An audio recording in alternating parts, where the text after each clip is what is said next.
Hola, ¿qué tal? Bienvenidos a este espacio de entrevistas en el que hoy vamos a pasar una hora con Paula Prado, la secretaria general del Partido Popular de Galicia, que ya está aquí acompañándonos. ¿Qué tal? Bienvenida. Hola, ¿qué tal? Muchas gracias por acompañarnos hoy. Gracias por invitarme. Y estamos también con Héctor Díaz, periodista de La Región. ¿Qué tal, Héctor? Buenos días. Antes de nada, vamos a aprovechar para hacer una pequeña introducción sobre la trayectoria, especialmente política, de nuestra invitada de hoy. Primeramente, es licenciada y doctora en Derecho por la Universidad de Santiago de Compostela y abogada especialista en Derecho de Familia. Fue concejala en Santiago de Compostela desde 2007, en 2009 fue candidata a las elecciones al Parlamento de Galicia por A Coruña, se convirtió en diputada y portavoz de Justicia del Partido Popular, en 2013 fue nombrada portavoz del Partido Popular Autonómico y posteriormente se convirtió en senadora por A Coruña. Fue reelegida en las elecciones autonómicas de 2020, ejerciendo como viceportavoz del Grupo Parlamentario Popular. Y lleva en el cargo de secretaria general del Partido Popular aquí en Galicia desde mayo de este año. Bueno, vamos a empezar precisamente por esa pequeña trayectoria, estos comienzos, ¿no? Estos meses. Sí, quería preguntarle precisamente por eso, cómo ha sido su aterrizaje, cómo ha sido recibida en el partido y cómo ha sido recibida por la oposición también. Bueno, pues la verdad es que el partido, pues gracias a todo el esfuerzo y el trabajo que llevamos realizando durante todos estos años, el partido pues está muy ordenado, el partido está tranquilo, el partido está trabajando bien, está funcionando bien y bueno, simplemente estoy en una labor de continuidad.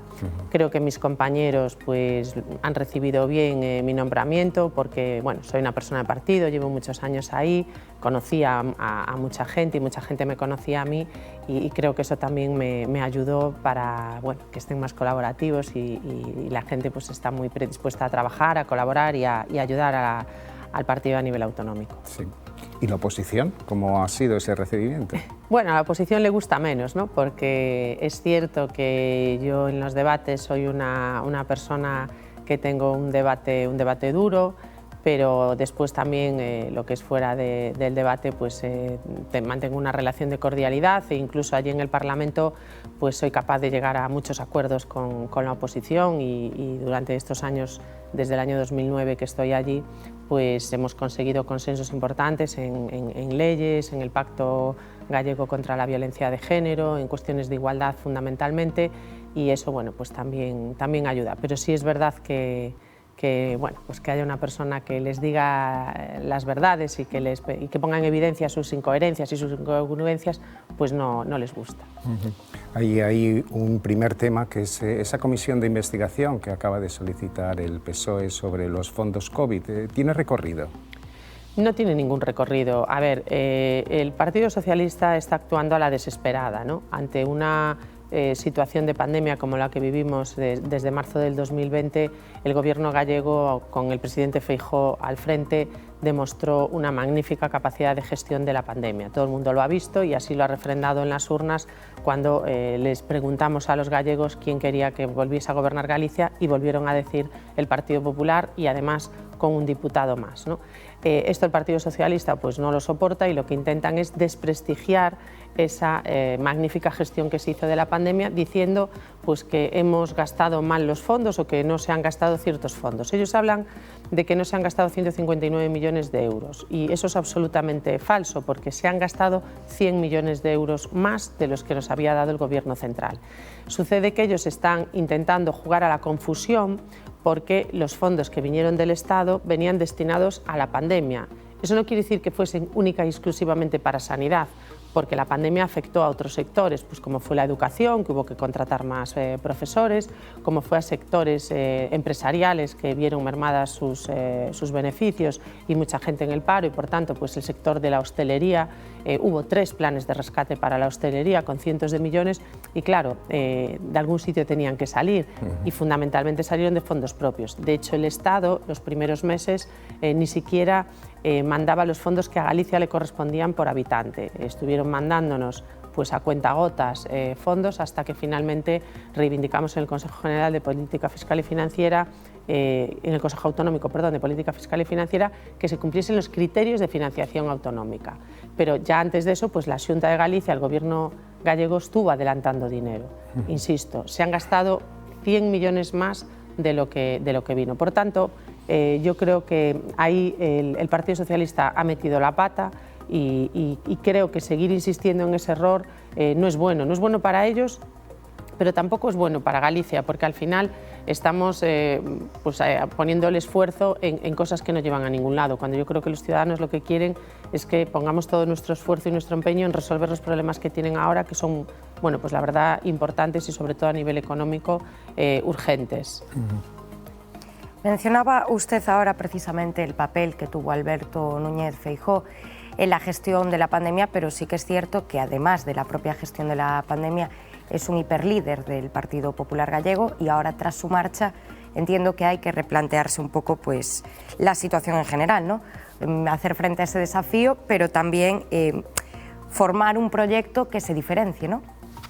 Bueno, es cierto que suceder a Alberto Núñez Feijóo no era fácil, ¿no? Pero también hay que decir que Feijóo no se fue. Feijóo está ahí y, como dice un compañero nuestro, pues se ha ido al piso de arriba y bueno, pues está liderando el partido a nivel de España. En un momento en el que yo creo que España necesita más que nunca líderes de la talla política de Alberto Núñez Feijóo y creo que bueno, pues en las próximas elecciones generales veremos cómo hay un cambio de ciclo, cómo hay un cambio en el Gobierno de España y veremos a Feijóo como presidente de España. Y en Galicia lo que ha quedado es un gobierno también estable, un gobierno con muchísima experiencia de gestión, que estaba trabajando con Alberto Núñez Feijóo. Todos los conselleiros siguen ahí al frente del gobierno de la Xunta y lo que decía antes, el Partido Popular de Galicia, pues también intentamos continuar esa labor que llevábamos años haciendo. Y es verdad que con, bueno, pues con los nuevos equipos y las nuevas incorporaciones que se han hecho, pues hay cosas que cambian, ¿no? Pero bueno, intentamos que cambien para mejor e intentamos pues no solo mantener el legado de Feijóo, sino mejorarlo. Y en eso estamos trabajando. Muy bien. Volviendo a temas de actualidad, es imposible pasar la entrevista sin hablar del debate fiscal. Estamos asistiendo a una competición de a ver quién rebaja más. ¿Es peligrosa esta carrera fiscal? Bueno, el problema yo creo que parte de una falta de capacidad de gestión del Gobierno de España. Ante esa falta de capacidad de gestión de una crisis económica que a nadie se le escapa, donde estamos pues, con una inflación por encima del 10, a pesar de que, bueno, que este mes pues, ha bajado un poco al 9, pero porque es un mes que habitualmente pues, baja la inflación, que es final de temporada de verano y demás. Sí es cierto que ante esa situación el Partido Popular, con el presidente Feijóo a la cabeza, hizo una propuesta realista de rebajas fiscales, porque en un momento en el que el Gobierno de España está recaudando más dinero que nunca por esa inflación desmedida y por esa subida de precios, lo suyo es que los ciudadanos tengan más dinero en el bolsillo. Entonces lo que se propone es, oiga, rebájeles los impuestos a los ciudadanos para que puedan hacer frente pues, a esa subida de precios del combustible, de la luz, del gas y de la cesta de la compra. El Gobierno de España se cerró en banda y dijo que, bueno, que esto de bajar impuestos era una locura y que bajando impuestos no se podían mantener los servicios básicos. Supongo que se referirá pues, a la justicia, a la educación, a la sanidad. Algo que en Galicia desde el año 2009 hemos demostrado que no es verdad, que bajando impuestos se puede igual mantener la calidad de los servicios públicos. Y la propuesta que hizo el presidente Feijóo fue, oiga, rebajen ustedes pues, el IVA del gas, se le llamó, bueno, pues se le insultó, se dijo que eso era una locura y a la semana siguiente el Gobierno de España estaba bajando el IVA del gas. Se le mandó otro recado de deflactación del IRPF, pues tampoco le gustaba. ¿Qué pasa? Que como las comunidades autónomas tienen capacidad de determinar pues, cuál es su tipo impositivo, pues donde tenían esa capacidad y esa competencia han rebajado los impuestos. Y eso en la ciudadanía pues, ha sentado bien, porque al final el ciudadano lo que quiere es que se le alivie de alguna manera esta presión económica que sufren todos los días en sus cuentas bancarias, en sus recibos de la luz y demás. Y el Gobierno, como lo único que piensa es en electoralismo, pues claro, se ha dado cuenta de que estaba perdiendo popularidad y de que estaban perdiendo apoyos electorales, que es lo único que le preocupa al gobierno de Pedro Sánchez. Y ellos insistían en que esto de bajar impuestos era de derechas y que, que había que subir impuestos, algo anacrónico en este momento donde en Europa están todos los países bajando los impuestos.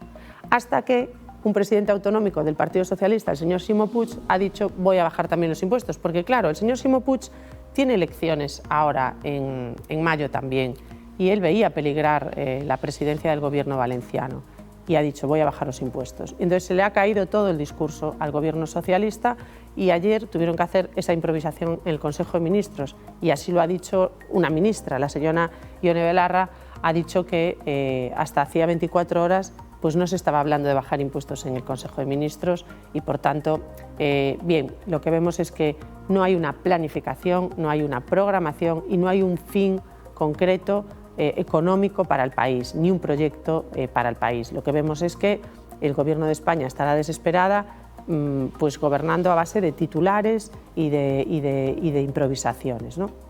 Nosotros en Galicia los hemos bajado, pero con una planificación. Llevamos desde el año 2009 bajando selectivamente impuestos, pues los impuestos cero en el rural, se han bajado impuestos a la compra de vivienda de los jóvenes, para comprar viviendas en los cascos históricos, es decir, se ha hecho de una forma planificada y el IRPF también se ha ido bajando progresivamente y fundamentalmente afectando a las clases medias y apoyando pues, familias numerosas, por nacimiento de hijos y otras cuestiones, pues como tenemos la gratuidad de las escuelas infantiles, es decir, de 0 a 3 años, en Galicia es gratuita la escolarización, lo que le llamamos pues, escuelas infantiles, guarderías, para que nos entienda todo el mundo. Y eso es una ayuda directa a las familias, ¿no? Que se ahorran en torno a 1.500, 2.000 euros al año y eso creemos que es importante. Y esa medida se tomó ya pues, en la Ley de Presupuestos de este año, que se aprobó en diciembre del 21, por tanto, no es una improvisación. Habla usted ahora mismo de los presupuestos. El presidente Rueda ha avanzado algunas líneas sobre unos presupuestos para la crisis. ¿Qué pueden esperar los ciudadanos de los presupuestos de 2023?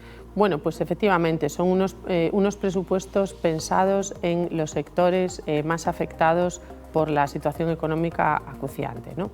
De entrada, pues se bajan los tramos de IRPF a las personas con rentas medias bajas, es decir, nosotros hablamos y pensamos en la clase media, se baja del 9,4 al 9%, estamos pensando en los autónomos también con ayudas directas para los autónomos, familias numerosas. La familia numerosa es a partir de 3 hijos.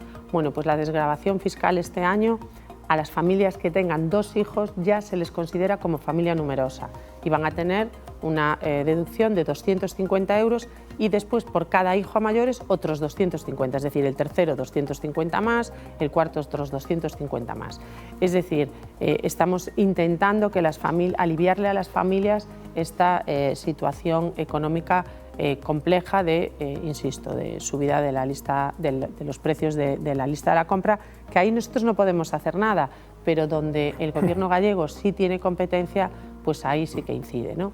Incidimos en darle un aval del 20% a los menores de 35 años para que compren una vivienda, en un momento donde es difícil ahorrar para familias que tienen pues, unos sueldos medios.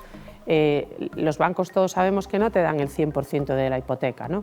Te piden que al menos aportes un 20%. Hay muchas familias que no son capaces de aportarlo. Hay jóvenes que llevan trabajando poco tiempo, que no han tenido esa capacidad de ahorro y que les resulta imposible. Pues bien, la Xunta de Galicia, en estos presupuestos metemos el Partido Popular un 20% de aval para esas familias que quieran comprar esos pisos. Para personas mayores, a las personas vulnerables que se le están dando pues, ayudas tipo el RISGA, la renta básica, el bono eléctrico, todo eso también se incrementa en el porcentaje que crece la vida, ¿no? Pues el porcentaje, el 9, el 10%, eso se va a ver también reflejado en esas ayudas a las personas más vulnerables, a los ámbitos sociales y a las personas que más lo necesitan.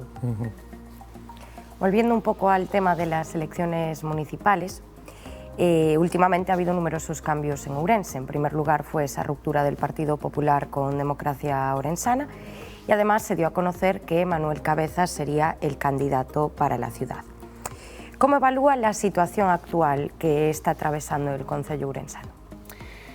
Bueno, la verdad es que la situación de la ciudad de Ourense es un tema que nos preocupó siempre en el Partido Popular, ¿no? Desde las elecciones del 2019, la preocupación máxima del Partido Popular siempre fue mantener la gobernabilidad en Ourense. No podíamos dejar la ciudad al albur del populismo, ni de ocurrencias, ni de una persona pues que no diese seguridad a los ciudadanos a todos los efectos, a efectos de inversiones, a efectos de trabajar, del día a día, de montar un negocio, de cualquier circunstancia, simplemente pues de poner pues unas farolas o un parque infantil o unas instalaciones deportivas. Entonces nosotros en ese momento priorizamos eso y en aras de mantener esa gobernabilidad en Ourense y de que se pudiesen ejecutar los presupuestos, que la ciudad tuviese sus presupuestos y sus inversiones, pues se hizo ese pacto con Jacome. Una situación que, bueno, pues que es por todos conocida, como fue derivando en diferentes rupturas, vueltas al gobierno, y yo lo que sí quiero decir es que siempre, todas las decisiones que se tomaron en Ourense fue pensando en los ciudadanos, porque es verdad que hay decisiones que algunas personas pueden decir que los del Partido Popular estáis locos, pues eso era un suicidio. En ningún momento pusimos las siglas por delante de los intereses de la ciudad y de los ciudadanos, y a la vista está que ahora mismo, bueno, pues el Partido Popular no está dentro del gobierno de Ourense, pero sí intentamos que Ourense ciudad se siga bueno, pues manteniendo por lo menos que gobiernen y que no se pierda la posibilidad pues de una inversión o de que se efectúe o de que se gaste el dinero o se ejecuten las partidas presupuestarias que hay para ello. En el momento en el que nombramos a Manuel Cabezas candidato a la alcaldía, yo creo que ha sido un balón de oxígeno para la ciudad. Ha sido un balón de oxígeno porque yo creo que mucha gente estaba huérfana de tener un liderazgo sólido en quien confiar. Y yo creo que Manuel Cabezas, con sus 3 mayorías absolutas, ha demostrado que ha sido el mejor alcalde de la ciudad, y yo creo que va a seguir siendo el mejor alcalde de la ciudad, porque yo espero que el 28 de mayo del 2023 pues Manuel Cabezas vuelva a recuperar el bastón de mando y que la ciudad se sienta orgullosa de tener un alcalde serio, un alcalde con una gran capacidad de gestión, con proyectos interesantes para la ciudad, porque así lo ha demostrado cuando fue alcalde, que la ciudad creció, que la ciudad tuvo grandes obras, que tuvo grandes infraestructuras, y yo creo que la ciudadanía ve eso a Manuel Cabezas. Y esperemos que, bueno, pues que así sea, y confiamos en que Manuel Cabezas pues le dé otra vez a Ourense el brillo que se merece. Perdón. Recuperar Ourense sí, pero también las grandes ciudades gallegas, ¿verdad? ¿Qué mensaje llevan al electorado para volver a reilusionarlos, para volver a recuperarlos? Bien, nosotros lo que decimos siempre es que nosotros como Partido Popular de Galicia tenemos un proyecto muy claro, un proyecto que incluye pues, la buena capacidad de gestión, estabilidad, responsabilidad, seriedad y rigurosidad en la gestión. Y eso lo hemos demostrado en la Xunta de Galicia. Llevamos gobernando desde el año 2009 y los ciudadanos pueden ver que no mentimos o que no decimos una cosa y hacemos otra, ¿no? Creo que los hechos son lo mejor que podemos ofrecerle a los ciudadanos para que valoren nuestra gestión. Y eso lo que queremos hacer es trasladarlo a las ciudades, que la gente vea que es posible una alternativa, que es posible otra forma de gobernar las ciudades. Estamos viendo ciudades que están totalmente paralizadas, que no tienen proyecto de ciudad. Estoy pues, pensando en Santiago, estoy pensando en Coruña, estoy pensando en Pontevedra, en Lugo, en Ferrol, en Ourense. Nosotros lo que le ofrecemos a los ciudadanos es otra forma de gobernar, otra forma de hacer política. Tenemos también Vigo, que es la ciudad más grande de Galicia. Yo creo que Vigo no es solo el centro de Vigo.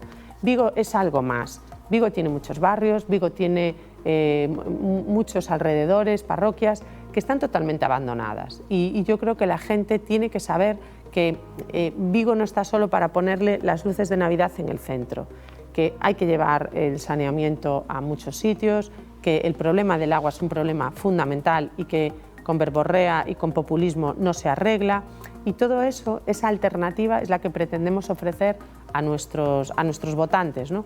E insisto, tenemos un espejo en el que mirarnos, que es el gobierno de la Xunta de Galicia, y hemos intentado conseguir y poner a los mejores candidatos en las ciudades para que se pueda visualizar en ellos ese gran proyecto que es el proyecto de la responsabilidad, de la capacidad de gestión, de la rigurosidad y de la estabilidad. Aprovechando que estamos hablando sobre proyectos para otras ciudades y demás, queríamos hablar un poco también de las propuestas. Ourense, al igual que otras provincias españolas, tiene un problema gravísimo de vaciado rural. Y precisamente a lo largo de esta semana la ciudad acogía pues, varios actos relacionados con el termalismo, que está muy vinculado a esas zonas rurales. Entonces, ¿qué propuestas hay sobre la mesa y cómo debemos trabajar para mejorar ambos aspectos? Bueno, yo creo que las propuestas le corresponden al candidato, ¿no? Y vamos a esperar pues, que sea su momento y que él haga pues, su campaña presentando pues, cuáles son las mejores propuestas para la ciudad. Pero sin entrar en lo particular, yo creo que en general lo que sí podemos decir es que el turismo es una gran fuente de ingresos para Galicia y para Ourense, y que Ourense tiene un potencial y es el termalismo, ¿no? Yo creo que es la capital mundial del termalismo y eso hay que potenciarlo. Tenemos una ventaja ahora mismo y es que el AVE llegó a Ourense, llegó a Galicia por Ourense, pero solo llegó a Ourense, es decir, nosotros nos falta que el AVE continúe a otras ciudades, que vengan los trenes Abril, nos falta una estación en Ourense. Ese tipo de cosas yo creo que es importante seguir reivindicándolas, porque también, aparte de lo que es el turismo exterior, pues oye, el turismo interior también tenemos que tener unas buenas comunicaciones, tenemos que tener unas buenas infraestructuras y en eso, bueno, pues yo creo que vamos a seguir trabajando, ¿no? Para que, bueno, pues Ourense esté a la altura que ya está, pero insisto en mejorar todo eso. Y en el rural pues hay magníficos balnearios, yo he venido a muchos de ellos porque me gusta, pues he estado en Lobios, en Layas, y esos están en el rural y yo creo que eso revitaliza muchísimo el rural, ¿no? Y si conseguimos pues que ese potencial turístico que es el termalismo en Ourense pues consiga atraer a muchísima gente, ya es una fuente importantísima de revitalización del rural. Fruto precisamente de esa despoblación surgen otro tipo de dificultades, como puede ser la que hemos vivido este verano en la provincia, con temperaturas muy altas, un clima muy seco, que ha originado muchos incendios forestales. Y según los expertos, esa situación solo va a empeorar, digamos que no hay reversión, ¿no? Entonces, ¿se plantean de alguna forma cambiar esa gestión que se hace sobre la prevención, la extinción de incendios forestales, adaptándola a estas nuevas circunstancias? Bueno, la Xunta de Galicia, Galicia es la comunidad autónoma que más invierte en prevención y extinción de incendios de toda España, ¿no? Lo hemos visto porque por desgracia, este verano hemos asistido a muchísimos incendios en todas las comunidades autónomas y se han hecho comparativas en todos los medios de comunicación, tanto gallegos como a nivel nacional. Y en los nacionales, en todos, pues Galicia era la número 1 en prevención y en extinción de incendios. Pero si eso no fuera suficiente, nosotros, hablábamos antes de los presupuestos, en los presupuestos de este año, en la comparecencia del presidente el otro día ya ha dicho que va a haber una partida de 18 millones de euros para restaurar un poco las zonas que han sido devastadas por los incendios y se van a incorporar a los 600 agentes forestales que están en prevención y extinción de incendios, se van a aumentar los meses de cobertura que tenían. Estaban contratados por 9 meses, a partir del año que viene estarán 12 meses. Evidentemente no pueden estar 12 meses para extinción de incendios. Por tanto, esos meses tan importantes durante el año que no hay incendios tienen que estar destinados a que esas personas estén haciendo prevención, pues limpieza de montes, abrir espacios para cortafuegos y este tipo de cosas que son fundamentales, ¿no? Entonces yo creo que en ese sentido pues la Xunta de Galicia sigue insistiendo en la prevención y en la toma de medidas para que esto, bueno, pues intentar minimizarlo, ¿no? Otra de las cuestiones que preocupa a la población y que últimamente también pues, está a la orden del día es la falta de personal sanitario, tanto en la atención primaria como en especialistas y sobre todo en esas zonas rurales. Entonces, ¿qué es lo que ha provocado esta situación y cómo se va a revertir? Bueno, tenemos un problema grave no solo en Galicia, sino en toda España de falta de médicos, de falta de profesionales, ¿no? Entonces, nosotros hemos, en Galicia, las competencias que tenía la Xunta, yo creo que ha agotado absolutamente todas sus competencias y ha tomado todas las medidas que estaban en su mano para hacerlo.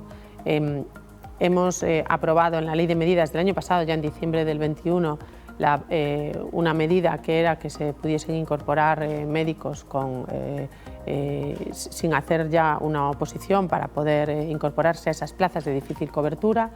De hecho, pues, esta semana, el jueves, pues, se han aprobado pues, esa lista de 106 plazas de difícil cobertura a los que se han incorporado profesionales de una forma atractiva, ¿no? Pues con un buen sueldo y bueno, pues con una estabilidad que muchas veces se critica, que hay precariedad en el empleo de los profesionales y en este caso pues se les está ofreciendo muchísima estabilidad. Pero tenemos un problema a mayores, bueno, dos problemas importantes que son de difícil solución por parte de la comunidad autónoma y que única y exclusivamente competen al Gobierno de España. Uno es la posibilidad de formar más MIRES para que puedan a la vez después incorporarse a las especialidades, y otra es la especialidad de urgencias. Hay muchos médicos que se forman, MIRES, que se forman en primaria, en lo que son los centros de salud, y que después, cuando tienen que elegir plaza, prefieren irse a hospitales, que normalmente están o en cabeceras de comarca o en las ciudades, y por tanto no hay profesionales para ir a los centros de salud. Pues bien, nosotros hemos pedido eso al Gobierno de España por muchísimas vías. Hemos presentado iniciativas en el Parlamento de Galicia, instando al Gobierno de España a hacerlo.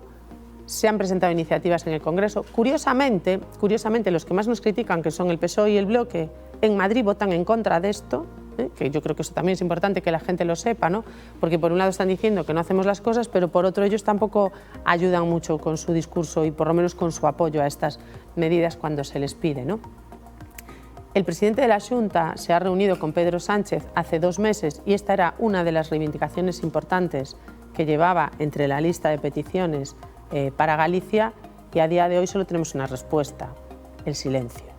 Por tanto, yo creo que el Gobierno de España también tiene que asumir su responsabilidad y colaborar en esta situación que estamos viviendo, que es una situación muy compleja y que afecta a todas las comunidades autónomas. Decía el consejero de Sanidad de Extremadura, que no es sospechoso de ser del Partido Popular, decía que ni con todo el oro del mundo se resolvía el problema de la sanidad. ¿Por qué? Porque faltan profesionales, faltan médicos, y si no nos dejan formarlos, y si no nos dejan y no nos abren un poco la puerta a que los médicos que se forman en primaria sigan trabajando en primaria y haya una especialidad de urgencias para aquellos que quieren ir a urgencias, difícilmente vamos a resolver el problema a corto plazo. Quería preguntarle, porque hacía mención hace un momento al AVE, que ha sido una gran oportunidad para Galicia, pero tenemos los trenes Abril que todavía no acaban de llegar. No sé qué gestiones está haciendo la Xunta con el Gobierno central para acelerar este proceso. Bueno, pues es que la Xunta de Galicia en varias ocasiones ha reivindicado pues que cuanto antes estén los trenes Abril, ¿no? Y a una petición expresa del presidente de la Xunta se le dijo que estarían en el mes de julio. Bueno, acabó el mes de julio y los trenes Abril no estaban, y nosotros lo hemos denunciado. Entonces el Gobierno de España le echó la culpa a la empresa que los estaba fabricando, a Talgo.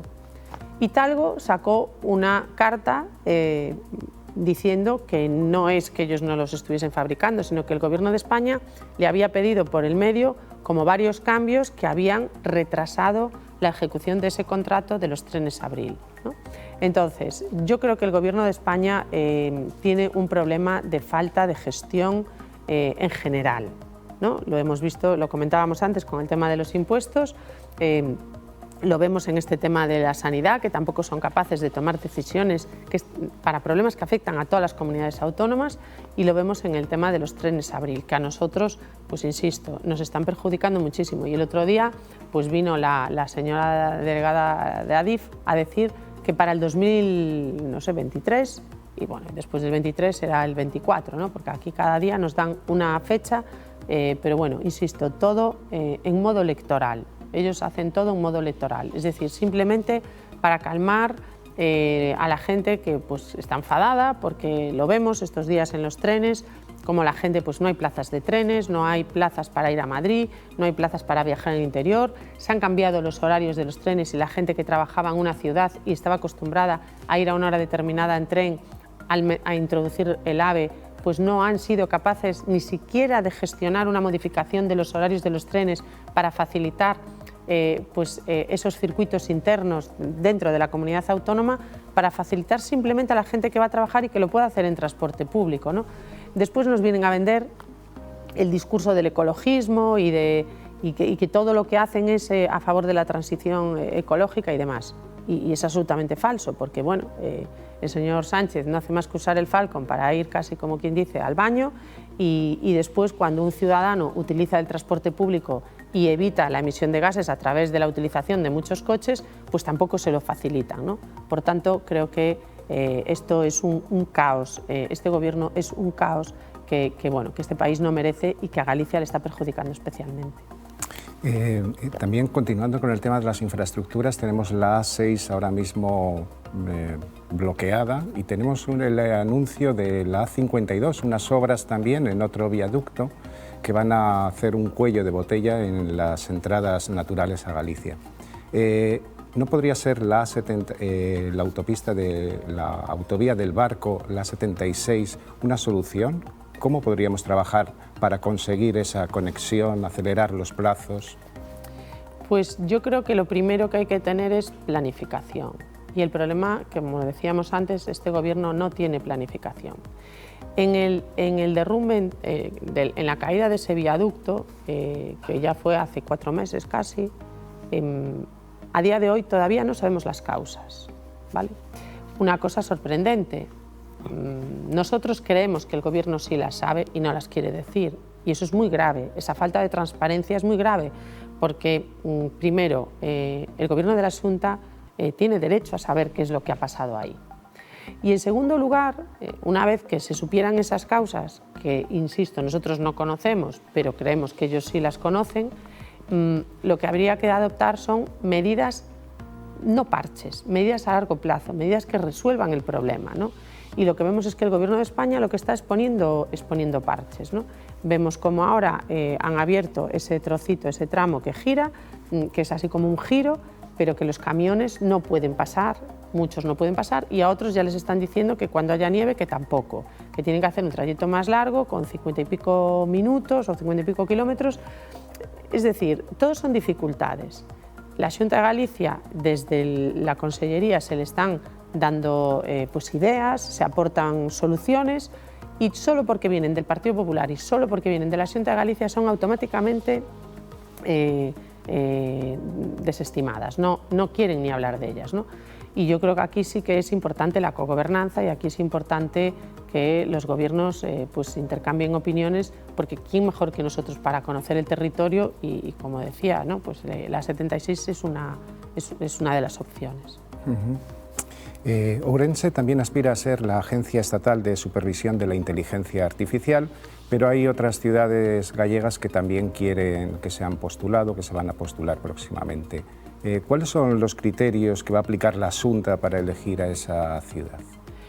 Bueno, yo no lo sé. Yo creo que eso es un debate que se estará produciendo.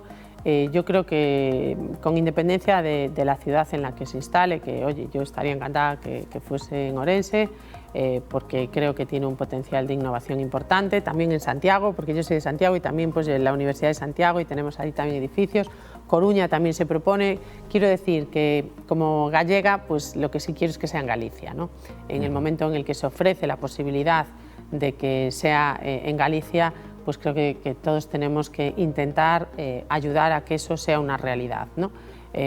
Hay otras ciudades del sur que están también proponiéndolo y creo que, bueno, pues que sería un fracaso como gallegos que no fuésemos capaces de ponernos de acuerdo para que sí quede en Galicia, ¿no? Y yo creo que es por lo que hay que luchar, porque se quede aquí.